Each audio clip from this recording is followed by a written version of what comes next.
그러면 오늘 정청래 의원의 게스트석이 있잖아요. 요즘 자기 코너라고 계속 주장하는 누가 나오십니까? 조기숙 교수를 모시겠습니다.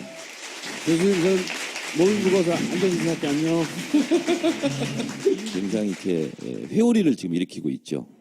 노무현 대통령은 왜 왕따가 되었나부터 시작해서 문재인도 흡사하게 지금 거의 뭐 조리돌림 왕따를 당하고 있다. 보수 언론에서 진보 언론도 포함해서 이런 얘기를 했는데 이런 얘기는 쉽게 들을 수 없는 얘기잖아요, 우리가. 그래서 그러한 왕따의 속살을 조기숙 교수의 명징한 눈으로 통찰력으로 한번 들어보는 게 좋겠다.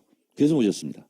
자, 어떤 얘기입니까, 교수님? 그 보수 언론이 거의 새누리당의 전략기획단 같은 역할을 하잖아요. 그러니까 진보 언론은 또 이 진보 진영의 어떤 정치적인 목적을 위해서, 정파적인 목적을 위해서 일을 한다라고 보통은 생각을 하는데, 실제 이제 그 어떤 정책적 쟁점에 대해서는 그래요. 그러니까 보수와 진보 언론이 딱 각이 서가지고 각자의 프레임으로 보도를 하거든요. 그러니까 예를 들면 뭐 4대강이라든지 무상급식이라든지 사드라든지 딱 쟁점이 있는데 갈리죠, 그때는. 예. 근데 이제 유독 노무현 문재인에 대해서만은 이제 조중동 한경호가 이렇게 합의를 이룬다는 거죠. 왜 그런 거죠?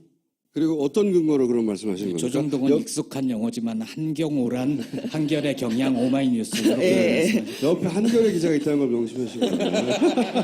그 진보 언론들은 사실 굉장히 그 양심을 가지고 어떤 경제적인 이익이나 이런 걸 버리고 택한 정의로운 길이기 때문에 정말 그 소신을 가지고 신념을 가지고 일해왔을 것 같아요. 근데 이런 얘기를 하면은 굉장히 기분 나쁠 수 있어요. 그런데 이제 실제 연구한 걸 보면 예를 들면 이제 임순미 교수가 조선일보, 동아일보랑 경향신문, 한겨레신문이 어떻게 안철수를 지난 대선에 보도했나라는 걸 연구한 걸 보면 일단 그 경향신문은 1기, 2기 모두 긍정적인 프레임을 사용해서 이제 그 보도를 했고 뭐 주로 이 지도자로서의 그 어떤 그 자질 이런 걸 띄우는 그런 보도를 했고요. 한겨레는 이제 조금 한겨레라도 제일 그 뭐라 그러나요? 편하게 말씀하셔도 돼요. 저 신경 끄시고. 한겨레는 제일 같죠? 이렇게 하시려고 그러면. 혹시 말문이 막히면 저를 쳐다봐 주세요.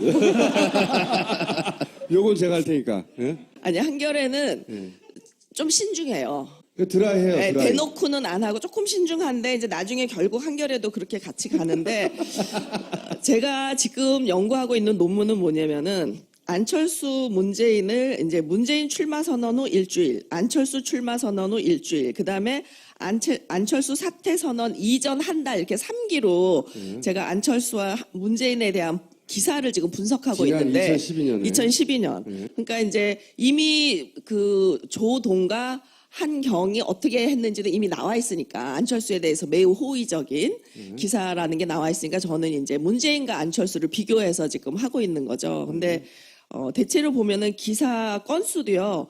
문재인 출마 선언 이후 일주일인데 안철수 7건, 문재인 15건.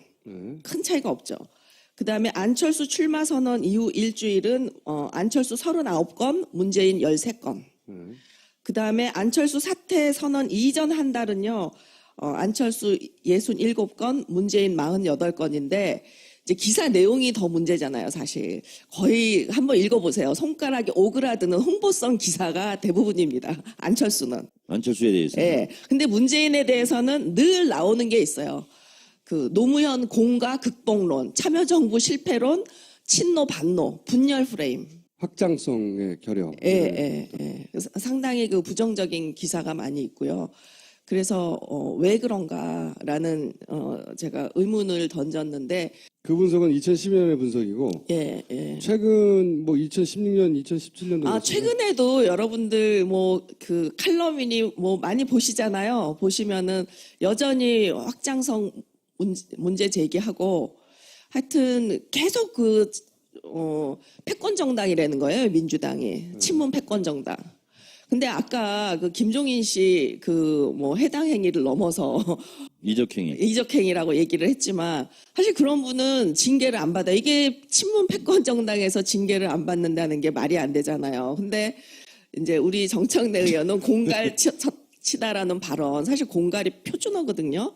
근데 그 발언으로 4개월간 당원을 분노한 표정으로 말씀해 주세요. 4개월간 당원 정지를 당하는데 이제 같은 당에 있으면서 뭐 이종걸 의원 그 상대 당 대통령이기도 하고 이제 상대 당을 대표하는 분이기도 한 박근혜 그녀 니은 발언에 대해서 징계받은 적도 없고 징계를 요구한 적도 없어요, 당내에서. 그리고 이제 문재인 대표에 대해서는 뭐 유신을 떠올리게 한다고 문재인에게. 근데 이제 요즘은 남자 박근혜라고 공격도 여러 군데서 합니다. 문재인이 되면 제2의 박근혜가 된다. 그게 가장 센 욕이거든요, 요즘은. 예.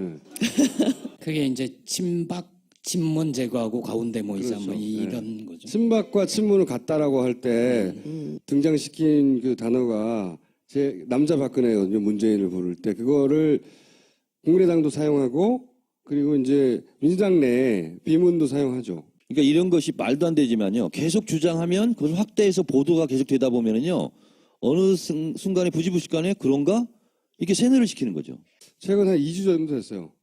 그 남자 박근혜라고 하는 제2의 박근혜 문재인은 라고 하는 프레임을 그 바른당, 국민의당 그리고 비문 거의 동시다발로 새누리도 똑같이 사용해요. 근데 이제 저는 이런 프레임을 당내 주자들도 같이 쓴다는 거죠. 그러니까 이제 지금은 박원순 시장이 후보 사퇴를 하고 그 반기문 사퇴 변을 보면 이제 박원순이 얼마나 아름답게 퇴장을 했는지를 비교가 되는 것 같아요. 근데 이제 박원순 시장마저도 이게 뭐 친문 사당이냐 이런 얘기를 했는데 본인이 그렇게 정말 생각한다기보다는 본인이 그렇게 생각하지 않아요.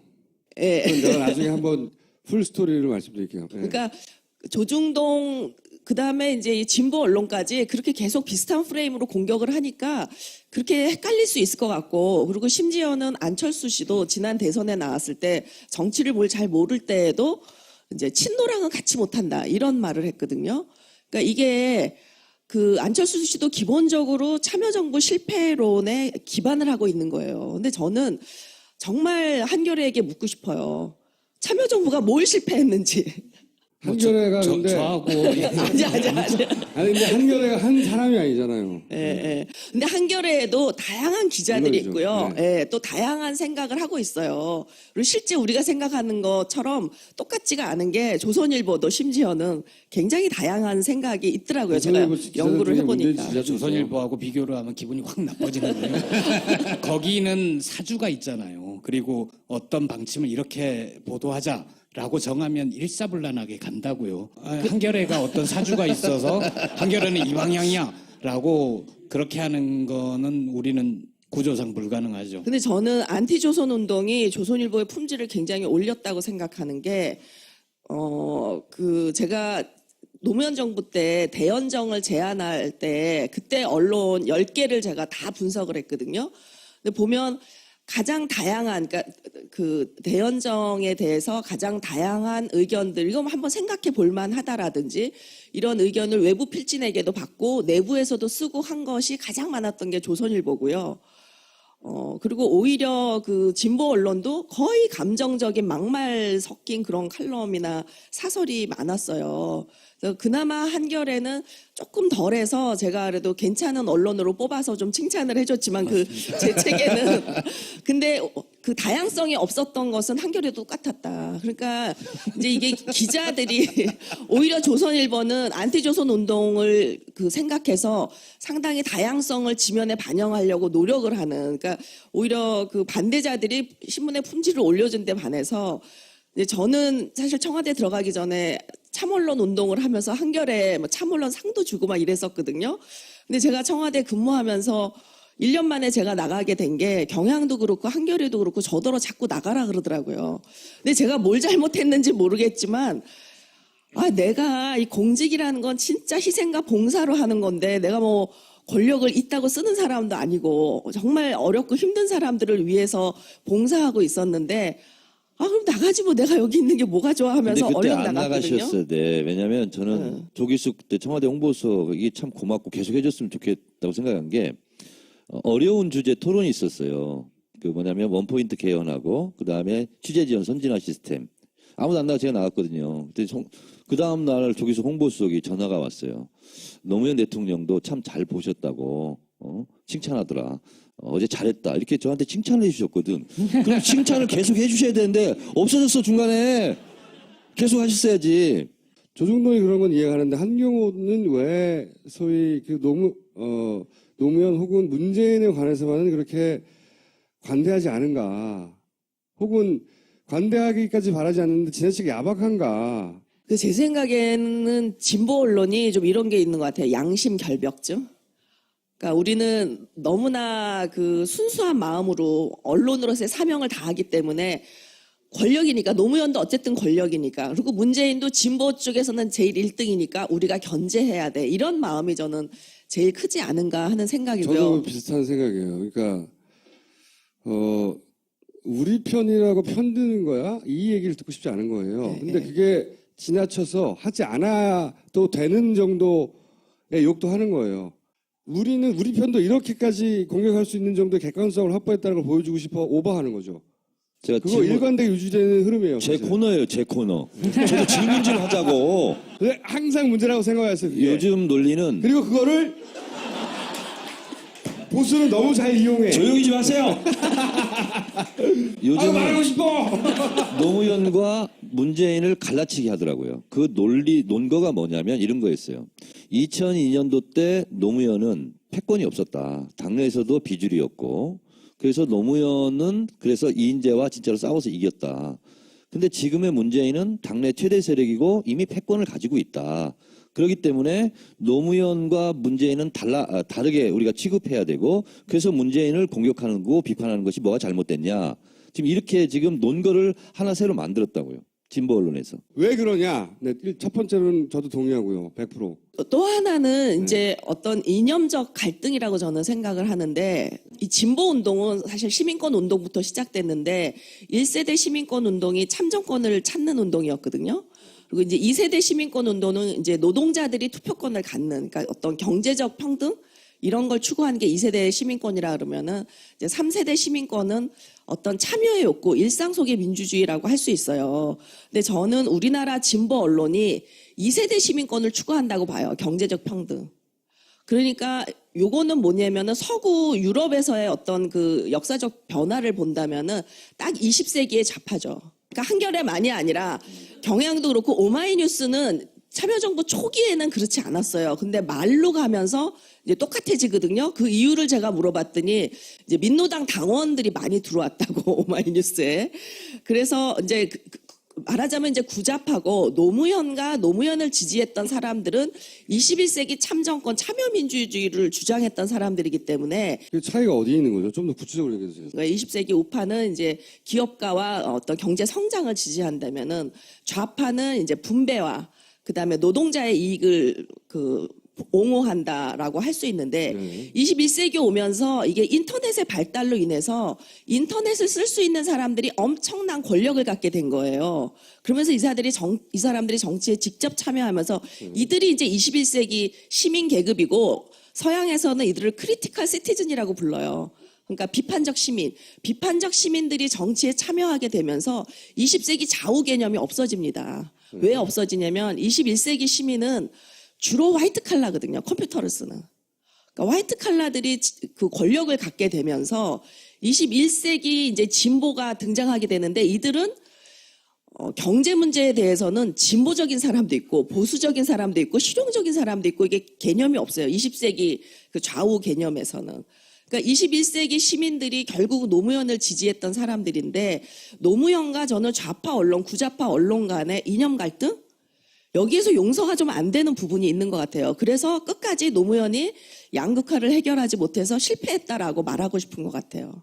그게 이제 이념 갈등이 제가 말하는 두 번째고, 뭐 한 6가지 이유가 되는데 여기서 다 말할 수는 없고, 또 한 가지는 저는 권력의 사유화라는 면에서 조중동 못지않게 진보 언론도 권력을 사유화하지 않나 하는 생각을 해요. 무슨 의미예요? 그러니까 권력을 활용해서 감정적으로 기분 나빴던 거, 또는 이념적으로 틀린 사람에 대해서, 다른 사람에 대해서 보복을 하는 거죠. 정치적 보복. 그거야 뭐 진보 보수 상관없이 기자들이 자기가 가진 권한으로 마음에 안 드는 후보를 좁힐 때 있죠. 진보는 양심적이니까 지면에 사유가 있죠, 분명히. 예. 보수처럼 그렇게 권력의 사유화를 하지는 않을 거다라는 그런 기대가 있는데, 그러니까 결국은 저를 홍보수석 나가라고 했던 이유도 그렇고, 이제 그런 얘기를 들었어요. 제가 이런 얘기를 하고 다닌다니까 뭐 문재인 캠프에서 뭐 한 자리 얻으려고 이렇게 세게 하고 다니는 거 아니냐, 그런 얘기를 들었다고 정봉주 의원이 하더라고요. 그래서 제가 아니, 권력의 사유화를 하는 곳인지 제가 뻔히 아는데 이런 얘기 안 해도 지금 문재인 대통령 될 가능성이 가장 높은 사람인데, 제가 이런 얘기를 하고 다니면서 한겨레한테 밉보일 이유가 뭐가 있겠어요? 정말 한 자리를 하는 게 목표라면? 저는 한 자리 하겠습니다. 원하는 자리가 뭐예요, 의원님은? 대통령 선거 운동할 때까지 한 자리를 하고 대통령이 당선되면 호련히 또 떠나야지. 선거 운동할 때 도와주겠다. 네, 선거 운동할 때 한 자리 하겠다. 무슨 얘기가 또 까먹었네. 아, 권력의 사유화 얘기. 잠깐만요. 그 부분에 대해서 제가 좀 말씀드리면, 저도 이제 한겨레에 몸담고 있지만 한겨레 보도, 논조, 이 모든 것에 대해서 다 마음에 드는 건 아니잖아요. 아쉬운 대목도 있고. 그렇죠. 예. 근데 이제 권력의 사유화라는 대목에서는 아까처럼 우리가 무엇을 사유화해서 뭘 어떻게 하려고 하지? 사유화하면 사주를 위해서 아니면 편집국장을 위해서 누가 사유화해서 그걸로 뭘 어떻게 하려고 하지라는 물음표가 들어요. 근데 저는 표현은 정확한 표현은 아닌 거라고 생각이 드는데, 그 내용은 저는 동의하는 면이 있어요. 그러니까 사람마다 호구가 있잖아요. 나는 저 후보가 싫어요. 그렇지만 기자는 개인의 싫고 뭐 좋음을 떠나서 그 후보에 대해서 객관적으로 쓸 수 있어야 한다고 말할 수는 있으나 실제로 그런 사람은 없어요. 저 사람이 싫으면 그 논조에 그게 들어가는 거고, 그렇잖아요. 그런 의미에서 자기 감정이 지면을 통해서 지면의 사유하죠. 어떤 의미에서는 말씀하신 그런 의미로 말씀하신 거죠. 그렇죠, 그렇죠. 네. 예. 싫으면 싫다고 말하지 않고 다른 이유를 갖다 대서 그 사람에 대해서 공격하는 지면의 힘을 빌어서, 그 기자의 권력은 맞죠. 근데 따지면 2012년에 총수랑 나랑 얼마나 욕먹었어요. 그 단일화 국면에서 말 한마디 하면 저 새끼 문재인 편이다. 이쪽에서 또 한마디 하면 저 새끼 안철수 편이구나. 그래가지고 우리 둘이 그때 먹은 욕이 평생 먹을 욕 다 먹었을걸요? 뭐 저는 기억나지 않아요. 나만 먹었네, 나만. 그러면 문재인을 그렇게 감정적으로 싫어하는 사람이 많을 수도 있는 거 아닙니까? 한 경우에. 그래서 그러면 그거는 문재인의 인격 문제거나 아니면 대인 스킬 문제거나 아니면 뭐 기자를 다루는 뭐 어떤 노하우의 문제거나 그런 문제일 수도 있잖아요. 그 21세기의 그 균열은요, 문화예요. 문화적 균열인데 탈권위주의와 권위주의의 대결이라고 보거든요, 우리가. 그래서 이제 인터넷을 가지고 있는 시민들은 이제 소통을 중시하고, 그래서 노무현이나 문재인처럼 이렇게 겸손한 사람을 좋아하는 거예요. 근데 20세기 보수와 그 우파와 좌파는 둘 다 집단주의란 면에서 똑같아요. 그러니까 집단주의는 뭐냐면 권위주의를 따르는 거거든요. 한계가 그러니까 그렇다는 거잖아. 한계가 따른 거예요, 지금 계속. 아니, 그게 아니라 이제 그 기자 사회의 그 시스템, 그러니까 가르치고 이게 도제식으로 이렇게 하는 시스템, 선후배 기수, 그런 이게 면이 없다고 할수 굉장히 없을 것 중요한 같아요. 이 조직 문화에서는 권위주의에 익숙할 수 있어요. 그러면은 탈권위주의적인 사람이 우습게 보여요. 그러니까 권위주의라는 건 뭐냐면은 좀 힘있어 보이고 무서운 사람한테, 민주당 보세요. 김종인 씨 들어왔는데 끽 소리도 못하고 선거하잖아요. 공천을 그렇게 해도. 그때는 공천권이라는 게 있으니까요. 근데 어쨌든 그 문재인은 당대표로서 공천권을 가질 수도 있었던 사람인데 그렇게 온 힘을 다해서 쫓아내잖아요. 그러니까 탈권위주의적인 사람은 안 무서워. 그렇기 때문에 이 집단주의의 핵심은 뭐냐면은 권력을 가진 사람에게, 그 강자에게 약하고, 한마디로 약자에게 강한 게 권위주의 문화거든요. 그러니까 타결이 없다는 거예요, 이게.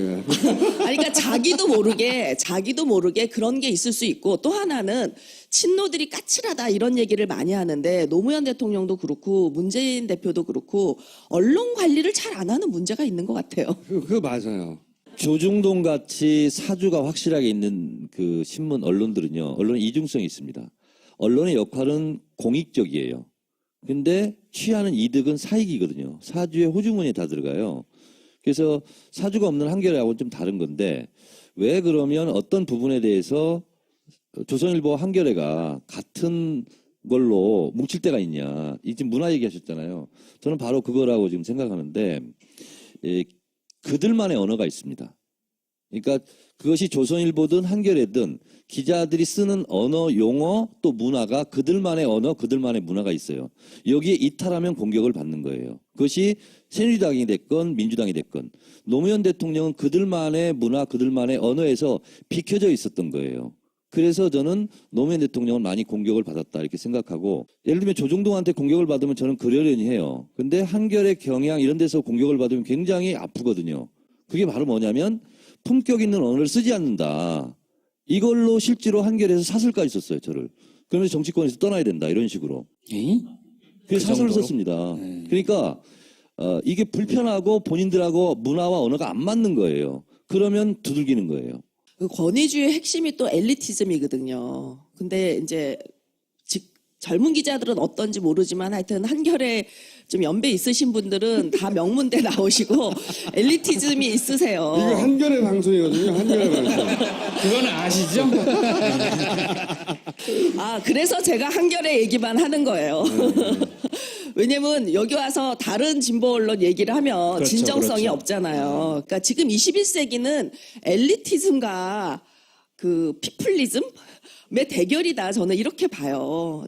좋아도 좋아하는 척 못하는 사람이 있고요. 제가 보기에는 좋아하는 척하면 안 된다고 생각하는 사람도 있고 좋아하는 사람도 쓰면서 꼭 균형을 잡아야 하니까 뭔가를 비판거리를 끌어와서 빌려 쓰는 경우도 있고요. 물론 싫어하는 사람도 있고요. 제 기억에 2000년 정도에 노무현 대통령이 처음으로 모든 언론사 조사에서 1위를 한 적이 있었거든요. 그 조사가 아마 한겨레 20일에서 차세대 정치 지도자 조사에서 노무현 대통령이 1등을 했었을 거예요. 맞아요. 그거 노 대통령 기억하시고요. 기억하시죠? 그것 때문에 대통령 됐다고 생각하시고요. 거기에서 제일 중요한 게 뭐냐면 당선되자마자 또 회사로 오셨잖아요. 네가티브가 제일 작았대요. 노무현 후보가. 1등일 뿐만 아니라 네가티브가 제일 작아서 한겨레 그 조사 덕분에 내가 대통령 됐다. 그래서 한겨레를 제일 먼저 방문하셨어요. 저는 그때 와서 하신 말씀이 기억이 나요. 아무것도 없는 데서 비주류로 시작해서 대통령 됐다. 당신들도 비주류로 시작하지 않았냐. 당신들도 주류가 좀 됐으면 좋겠다. 이런 취지로 말씀을 하셨었어요. 이제 노무현 대통령 같은 경우에는 항상 비주류였기 때문에 기댈 곳이 필요했던 거죠. 근데 아무도 기댈 곳을 제공해 주지 않았던 거지. 왜? 이 진보 매체는 말했잖아요. 니네 같은 편이라서 편들어 주는 거지 라는 소리를 듣는 게 자기한테는 더 중요한 거예요. 안 듣는 게. 그때 제가 이제 임기 말에 기자들이나 이런 시민단체 분들을 만나면은 빨리 정권이 넘어갔으면 좋겠다는 거예요. 왜냐면은 어용 소리 좀 그만 듣게. 그러니까 그 강박이 있어요. 그 조선일보가 계속 친정부 매체 무무모 그러니까 한겨레 경향신문을 계속 친정부 매체라 그래요. 그다음에 친정부 방송, 그다음에 친정부 시민단체 이러니까 정말 이분들이 어용 컴플렉스에 거의 미칠 지경이었던 거예요. 그래서 그때는 제가 사실 많이 이해를 했어요. 그랬는데 지금 이제 정권 교체를 앞두고 지금까지도 이 문재인 후보에 대해서 이러는 걸 보면 이게 이제 이거는 하나의 굳어진 화석이 돼가지고요. 비판의식도 없이 그렇게 하는 것 같아요. 싫어하지 않으면서도 그게 정석이야. 그게 스테이터스 코고 여기서 벗어나면 뭔가 일탈이 돼서 자기 검열을 하는 이중잣대로 가는 거예요. 원칙이 없어요. 근데 저는 제일 불만인 건 사실 문재인 후보예요. 이중잣대 내면화. 철저히 내면화해서 친노 다 해체했어요. 제가 왜 밖에서 이러고 다니겠어요? 안에서 도와줄 일이 없으니까. 그래도 상관이 없어요. 그래도 그게 가장 효과적인 공개라서 계속 욕먹어요. 패권이라고. 그러니까 사실은 해체해도 소용없는 짓이었거든요. 그러니까 말씀하신 대로 그게 옳건 그르건 간에 그 공격으로부터 벗어나고 싶은 거예요. 그래서 실제로 다 주변의 사람들 쳐내고 막 그런다고. 실제 자기 사람이 별로 없어요. 그 옆에 패권도 없어. 그래서 가장 큰 아니 문제가 근데 하는 거잖아요. 제가 오늘은 네. 이제 교수님 말씀 중에 새겨들을 내용이 많다고 생각을 해요. 근데 방금 하신 말씀처럼 그 화석화돼서 뭐 반문 매체다. 아니야. 라고 생각을 혹시 하신다면 전혀 그렇진 않아요. 네. 근데 저는 사실 어떤 생각을 하냐면 문재인 대표가 정말 패권이라는 걸 좀 가져보고 그리고 진짜 이 권위주의 문화에서는요 강자에게 약해요. 권위주의 문화를 가진 사람은. 그러니까 여기 와서 앉아 이렇게 하고 어디 앉기 싫습니까? 이거 말고. 그러니까 노무현 대통령도 그게 없어서 좀 힘드셨는데 네. 저는 문재인 대표도 이런 식으로 계속 가시면 대통령이 돼도 굉장히 힘들 거다라는 그래서 생각이 그런 드는 친구가 거예요. 없겠죠. 예, 문 그래서 대표는 근데 성격상 그거 못해요. 나는 진짜 잘해.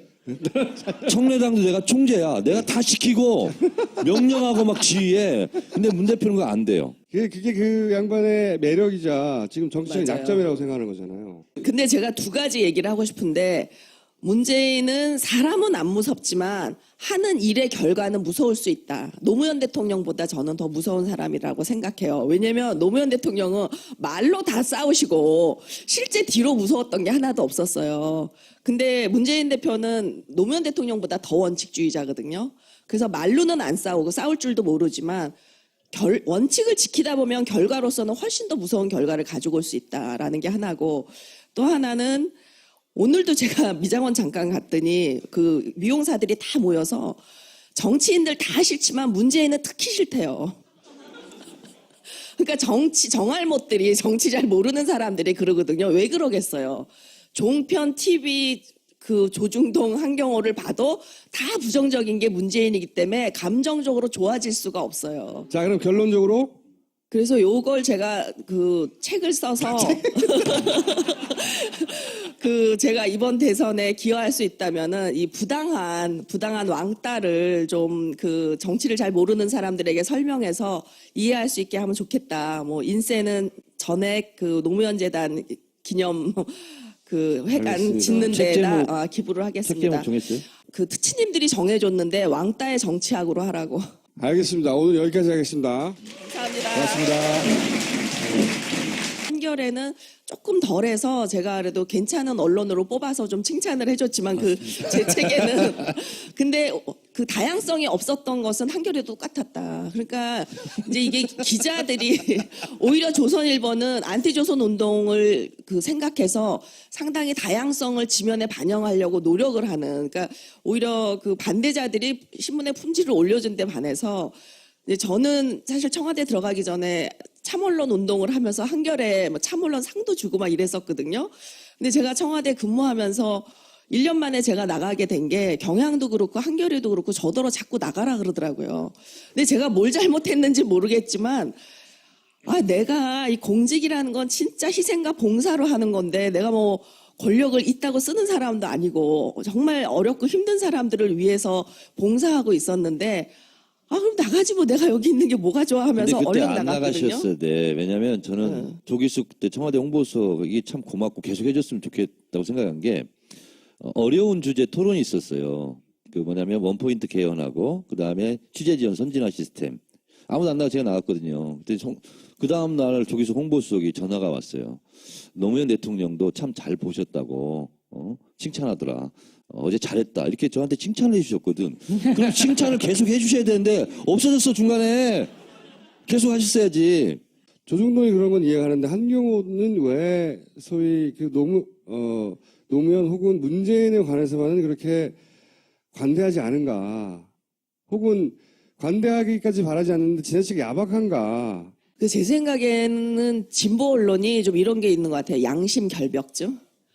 그러니까 우리는 너무나 그 순수한 마음으로 언론으로서의 사명을 다하기 때문에 권력이니까 노무현도 어쨌든 권력이니까 그리고 문재인도 진보 쪽에서는 제일 1등이니까 우리가 견제해야 돼. 이런 마음이 저는 제일 크지 않은가 하는 생각이고요. 저도 비슷한 생각이에요. 그러니까 우리 편이라고 편드는 거야? 이 얘기를 듣고 싶지 않은 거예요. 근데 그게 지나쳐서 하지 않아도 되는 정도의 욕도 하는 거예요. 우리는 우리 편도 이렇게까지 공격할 수 있는 정도의 객관성을 확보했다는 걸 보여주고 싶어 오버하는 거죠. 제가 그거 일관되게 유지되는 흐름이에요. 제 사실. 코너예요, 제 코너. 저도 질문 좀 하자고. 근데 항상 문제라고 생각했어요. 그게. 요즘 논리는 그리고 그거를 보수는 너무 잘 이용해. 조용히 좀 하세요. 요즘 말하고 싶어. 노무현과 문재인을 갈라치기 하더라고요. 그 논거가 뭐냐면 이런 거였어요. 2002년도 때 노무현은 패권이 없었다. 당내에서도 비주류였고, 그래서 노무현은 그래서 이인재와 진짜로 싸워서 이겼다. 근데 지금의 문재인은 당내 최대 세력이고 이미 패권을 가지고 있다. 그렇기 때문에 노무현과 문재인은 다르게 우리가 취급해야 되고, 그래서 문재인을 공격하는 거 비판하는 것이 뭐가 잘못됐냐. 지금 이렇게 지금 논거를 하나 새로 만들었다고요. 진보 언론에서. 왜 그러냐? 네, 첫 번째로는 저도 동의하고요. 100%. 또 하나는 이제 어떤 이념적 갈등이라고 저는 생각을 하는데, 이 진보 운동은 사실 시민권 운동부터 시작됐는데 1세대 시민권 운동이 참정권을 찾는 운동이었거든요. 그리고 이제 2세대 시민권 운동은 이제 노동자들이 투표권을 갖는, 그러니까 어떤 경제적 평등 이런 걸 추구하는 게 2세대 시민권이라 그러면은, 이제 3세대 시민권은 어떤 참여의 욕구, 일상 속의 민주주의라고 할 수 있어요. 근데 저는 우리나라 진보 언론이 2세대 시민권을 추구한다고 봐요. 경제적 평등. 그러니까 요거는 뭐냐면은 서구 유럽에서의 어떤 그 역사적 변화를 본다면은 딱 20세기에 잡하죠. 그러니까 한겨레만이 아니라 경향도 그렇고 오마이뉴스는 참여정부 초기에는 그렇지 않았어요. 근데 말로 가면서 이제 똑같아지거든요. 그 이유를 제가 물어봤더니 이제 민노당 당원들이 많이 들어왔다고 오마이뉴스에.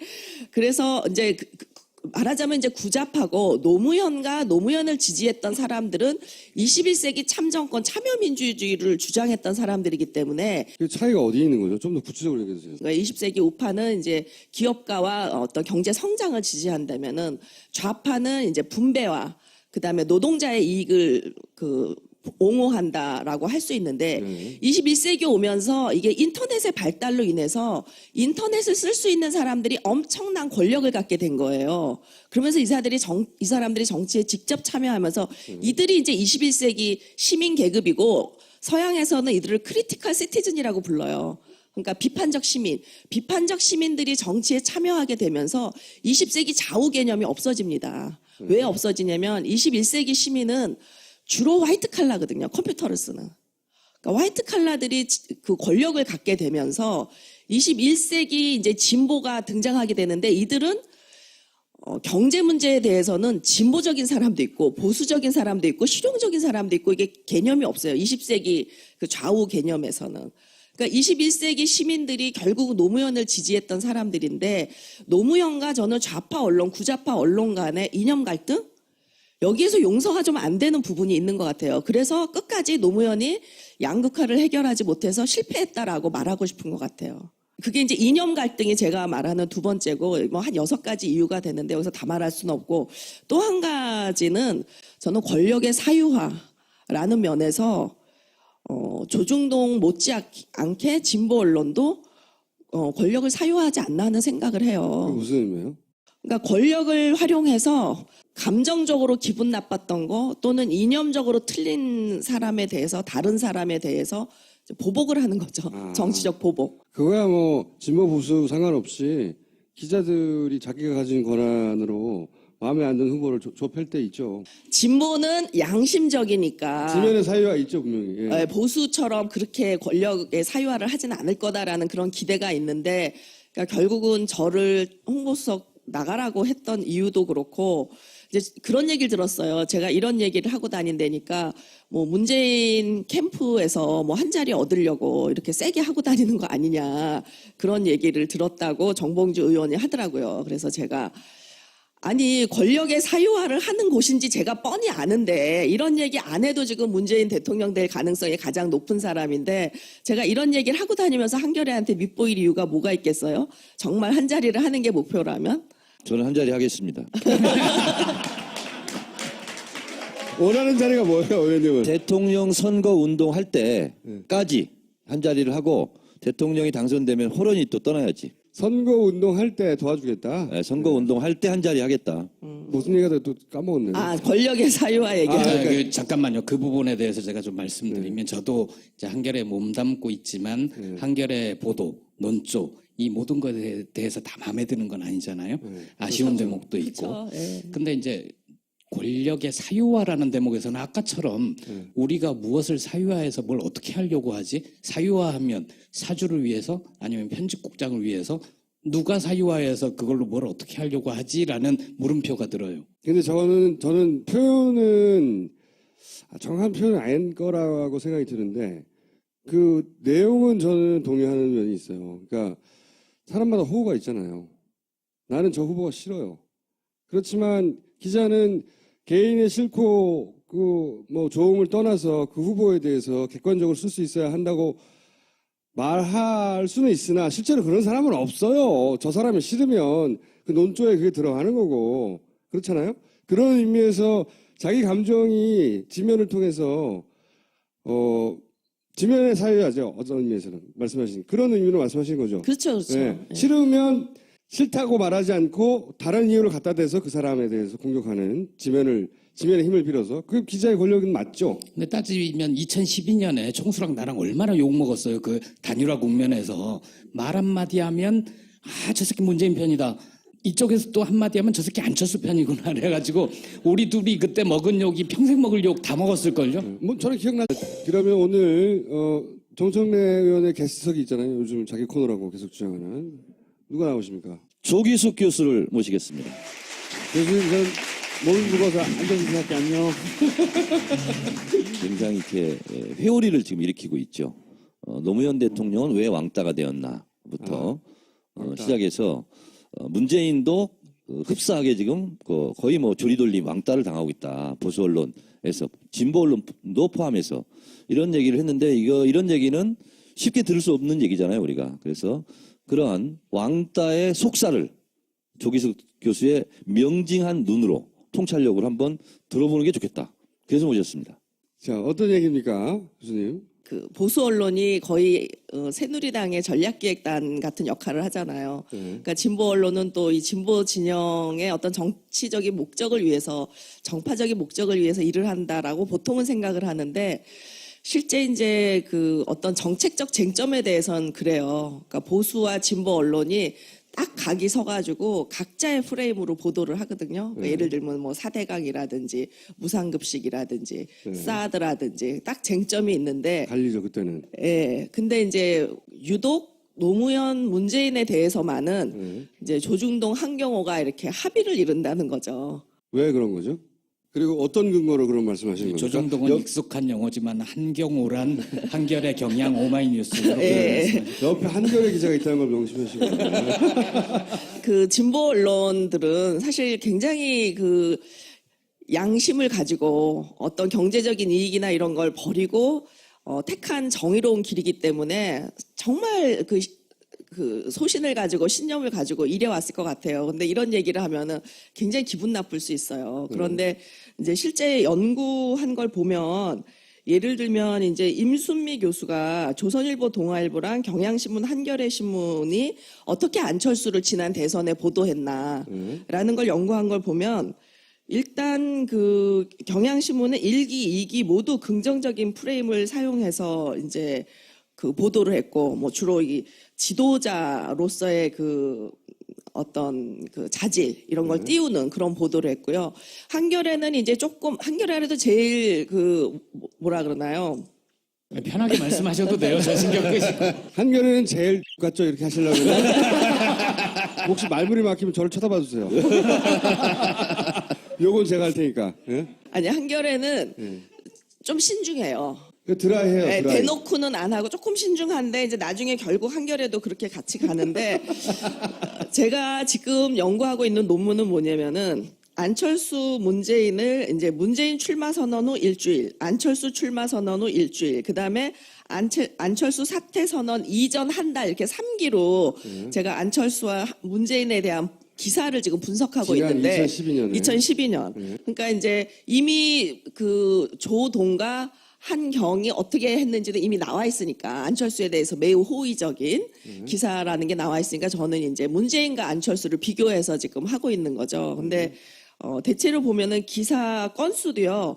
문재인 출마 선언 이후 일주일인데 안철수 7건, 문재인 15건. 큰 차이가 없죠. 그다음에 안철수 출마 선언 이후 일주일은 안철수 39건, 문재인 13건. 그다음에 안철수 사퇴 선언 이전 한 달은요. 안철수 67건, 문재인 48건인데 이제 기사 내용이 더 문제잖아요, 사실. 거의 한번 읽어보세요. 손가락이 오그라드는 홍보성 기사가 대부분입니다. 안철수는. 안철수에 대해서. 예. 근데 문재인에 대해서는 늘 나오는 게 있어요. 그 노무현 공과 극복론, 참여정부 실패론, 친노 반노, 분열 프레임. 확장성의 결여. 그래서 상당히 그 부정적인 기사가 많이 있고요.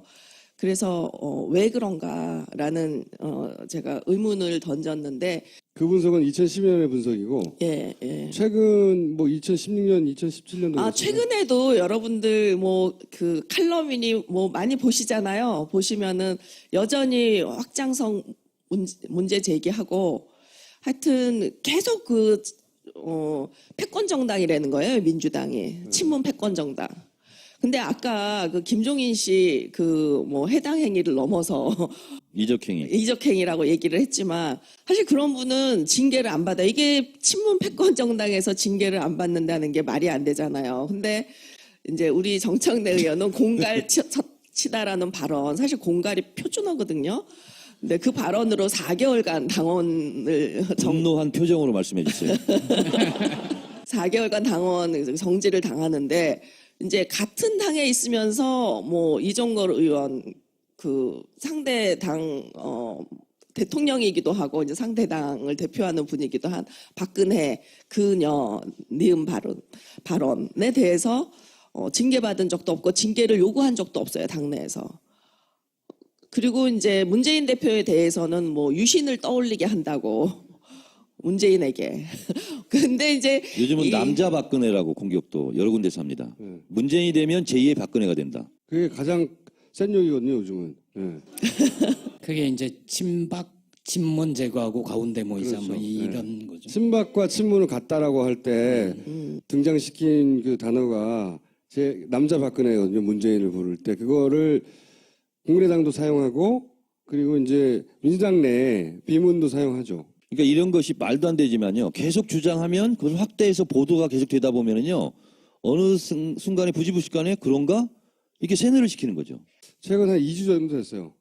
그 남자 박근혜라고 하는 제2의 박근혜, 문재인은 라고 하는 프레임을 그 바른당, 국민의당 그리고 비문 거의 동시다발로 새누리도 똑같이 사용해요.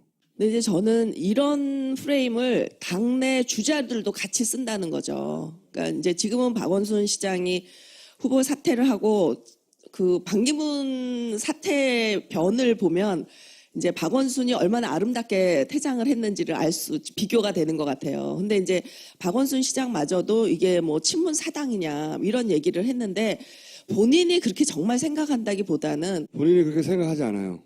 예. 그건 제가 나중에 한번 풀 스토리를 말씀드릴게요. 그러니까 조중동 그다음에 이제 이 진보 언론까지 그렇게 계속 비슷한 프레임으로 공격을 하니까 그렇게 헷갈릴 수 있을 것 같고, 그리고 심지어는 안철수 씨도 지난 대선에 나왔을 때 정치를 뭘 잘 모를 때에도 이제 친노랑은 같이 못한다 이런 말을 했거든요.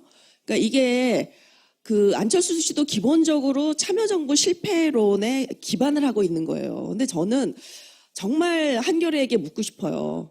참여정부가 뭘 실패했는지. 한겨레가 근데 저하고 아니. 아니 근데 한겨레가 한 사람이 아니잖아요. 예. 근데 한겨레에도 다양한 기자들이 물론이죠. 있고요. 네. 예, 또 다양한 생각을 하고 있어요. 그리고 실제 우리가 생각하는 것처럼 똑같지가 않은 게 조선일보도 심지어는 굉장히 다양한 생각이 있더라고요. 제가 조선일보 기자들 연구를 중에 해보니까. 문제인 기자도 조선일보하고 비교를 하면 기분이 확 나빠지는데요. 거기는 사주가 있잖아요. 그리고 어떤 방침을 이렇게 보도하자라고 정하면 일사불란하게 간다고요. 한겨레가 어떤 사주가 있어서 한겨레는 이 방향이야라고 그렇게 하는 거는 우리는 구조상 불가능하죠. 근데 저는 안티조선 운동이 조선일보의 품질을 굉장히 올렸다고 생각하는 게, 제가 노무현 정부 때 대연정을 제안할 때 그때 언론 10개를 제가 다 분석을 했거든요. 근데 보면 가장 다양한, 그러니까 그 대연정에 대해서 가장 다양한 의견들, 이거 한번 생각해 볼 만하다라든지 이런 의견을 외부 필진에게도 받고 내부에서도 쓰고 한 것이 가장 많았던 게 조선일보고요. 그리고 오히려 그 진보 언론도 거의 감정적인 막말 섞인 그런 칼럼이나 사설이 많았어요. 그래서 그나마 하잖아요. 나만 먹었네, 나만. 그러면 문재인을 그렇게 감정적으로 싫어하는 사람이 많을 수도 있는 거 아닙니까? 한 경우에. 그래서 그러면 그거는 문재인의 인격 문제거나 아니면 대인 스킬 문제거나 아니면 뭐 기자를 다루는 뭐 어떤 노하우의 문제거나 그런 문제일 수도 있잖아요. 그 21세기의 그 균열은요, 문화예요. 문화적 균열인데 탈권위주의와 권위주의의 대결이라고 보거든요, 우리가. 그래서 이제 인터넷을 가지고 있는 시민들은 이제 소통을 중시하고 그래서 노무현이나 문재인처럼 이렇게 겸손한 사람을 좋아하는 거예요. 근데 20세기 보수와 그 우파와 좌파는 둘 다 집단주의란 면에서 똑같아요. 그러니까 집단주의는 뭐냐면 권위주의를 따르는 거거든요. 그러니까 한겨레가 그렇다는 거잖아. 한겨레가 다른 거예요 지금 계속. 아니 그게 아니라 이제 그 기자 사회의 이 그 시스템 그러니까 가르치고 이게 도제식으로 이렇게 하는 시스템, 선후배 기수 그런 면이 이게 없다고 할수 굉장히 없을 것 중요한 같아요. 이 조직 문화에서는 권위주의에 익숙할 수 있어요. 그러면은 탈권위주의적인 사람이 우습게 보여요. 그러니까 권위주의라는 건 뭐냐면은 좀 힘있어 보이고 무서운 사람한테 민주당 보세요. 김종인 씨 들어왔는데 끽 소리도 못하고 선거하잖아요. 공천을 그렇게 해도. 그때는 공천권이라는 게 있으니까요. 근데 어쨌든 그 문재인은 당대표로서 공천권을 가질 수도 있었던 사람인데 그렇게 온 힘을 다해서 쫓아내잖아요. 그러니까 탈권위주의적인 사람은 안 무서워. 그렇기 때문에 이 집단주의의 핵심은 뭐냐면은 권력을 가진 사람에게 그 강자에게 약하고 한마디로 약자에게 강한 게 권위주의 문화거든요. 그러니까 타결이 없다는 거 이게. 아니, 그러니까 자기도 모르게 그런 게 있을 수 있고 또 하나는 친노들이 까칠하다 이런 얘기를 많이 하는데 노무현 대통령도 그렇고 문재인 대표도 그렇고 언론 관리를 잘 안 하는 문제가 있는 것 같아요. 그거 맞아요. 조중동 같이 사주가 확실하게 있는 그 신문 언론들은요, 언론의 이중성이 있습니다. 언론의 역할은 공익적이에요. 근데 취하는 이득은 사익이거든요. 사주에 호주머니에 다 들어가요. 그래서 사주가 없는 한겨레하고는 좀 다른 건데 왜 그러면 어떤 부분에 대해서 조선일보와 한겨레가 같은 걸로 뭉칠 때가 있냐. 이 지금 문화 얘기하셨잖아요. 저는 바로 그거라고 지금 생각하는데 그들만의 언어가 있습니다. 그러니까 그것이 조선일보든 한겨레든 기자들이 쓰는 언어, 용어 또 문화가 그들만의 언어, 그들만의 문화가 있어요. 여기에 이탈하면 공격을 받는 거예요. 그것이 새누리당이 됐건 민주당이 됐건 노무현 대통령은 그들만의 문화, 그들만의 언어에서 비켜져 있었던 거예요. 그래서 저는 노무현 대통령은 많이 공격을 받았다 이렇게 생각하고 예를 들면 조중동한테 공격을 받으면 저는 그러려니 해요. 근데 한겨레, 경향 이런 데서 공격을 받으면 굉장히 아프거든요. 그게 바로 뭐냐면 품격 있는 언어를 쓰지 않는다. 이걸로 실제로 한겨레에서 사설까지 썼어요, 저를. 그러면서 정치권에서 떠나야 된다 이런 식으로. 그래서 사설을 썼습니다. 그러니까 이게 불편하고 본인들하고 문화와 언어가 안 맞는 거예요. 그러면 두들기는 거예요. 그 권위주의의 핵심이 또 엘리티즘이거든요. 근데 이제 젊은 기자들은 어떤지 모르지만 하여튼 한겨레 좀 연배 있으신 분들은 다 명문대 나오시고 엘리티즘이 있으세요. 이거 한겨레 방송이거든요. 한겨레 방송. 그거는 아시죠? 아, 그래서 제가 한겨레 얘기만 하는 거예요. 왜냐면 여기 와서 다른 진보 언론 얘기를 하면 그렇죠, 진정성이 그렇죠. 없잖아요. 그러니까 지금 21세기는 엘리티즘과 그 피플리즘의 대결이다. 저는 이렇게 봐요. 좋아도 좋아하는 척 못하는 사람이 있고요. 제가 보기에는 좋아하는 척 하면 안 된다고 생각하는 사람도 있고 좋아하는 사람도 쓰면서 꼭 균형을 잡아야 하니까 뭔가를 비판거리를 끌어와서 빌려 쓰는 경우도 있고요. 물론 싫어하는 사람도 있고요. 제 기억에 2000년 정도에 노무현 대통령이 처음으로 모든 언론사 조사에서 1위를 한 적이 있었거든요. 그 조사가 아마 한겨레 20일에서 차세대 정치